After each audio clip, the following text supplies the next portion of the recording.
there are multiple reasons as to why we've decided to do a deep dive on Bata specifically. Firstly, in the past 15 odd quarters, Bata has missed the street estimates in terms of revenue growth. Plus, in the past 9 quarters, the growth has been below that 3% mark when it comes to their overall top line growth. Plus, the growth is also much lower than their peers like Relaxo, Metro, as well as Campus Activewear.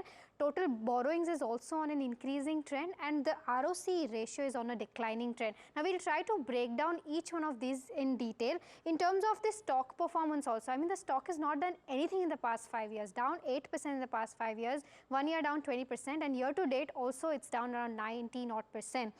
In terms of the top line that I was talking about, it's missed expectations for the past 15 quarters, and missed in how? In Q1 FY24, it missed by 7 odd percent, Q3 around 5 odd percent, Q1 FY25 by 6 odd percent, and in Q1 FY26, it missed around 4%.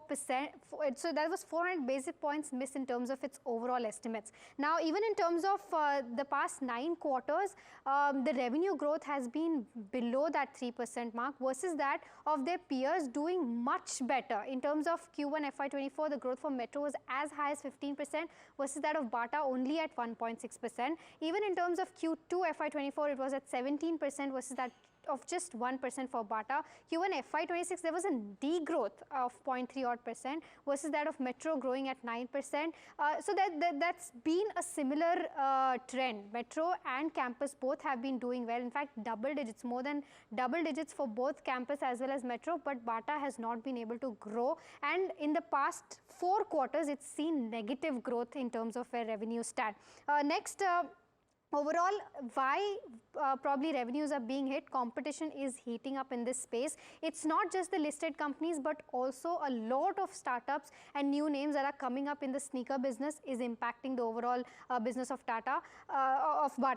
In terms of the new generation that's preferring premium brands right now over something like a Bata, that's something that's not working out for the company. Plus, the collection and the stores are not attractive enough for the audience to come and go ahead and buy from Bata is something that analysts are also saying.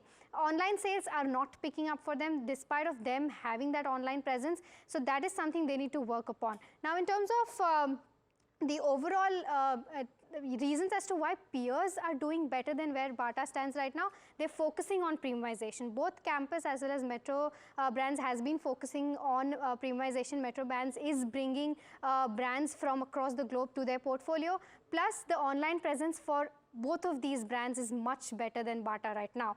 In terms of the other aspect, that is the total borrowings, that's been inching up year on year. It was stood at around 1,000 crores in March 22, which has gone up to over 1,400 crores in March 25. And there is no trajectory in terms of where debt repayment stands, or management has not come out and given a trend also with regards to where debt repayment stands. In terms of the overall ROC also, that's been on a declining trend, 20% in March 23, which has come down to 15%. And the kind of store additions that they are planning might also further put pressure on the overall ROC as a percentage. Lastly, in terms of where valuation stands, where none of these counters in the footwear space are cheap. Bata trades at around 67 times, Metro at 86 times, Relaxo at 62 times, and Campus at around 66 times. So none of these counters are cheap. But with regards to where analyst recommendations stand, right now, there are only 2 buy calls for Bata, around 7 hold calls and 11 sell calls. So keeping that in mind, this is the overall view of how things are panning out for Bata, and most likely their overall revenue growth has also been muted in the past 5 odd quarters and likely to continue is what analysts believe.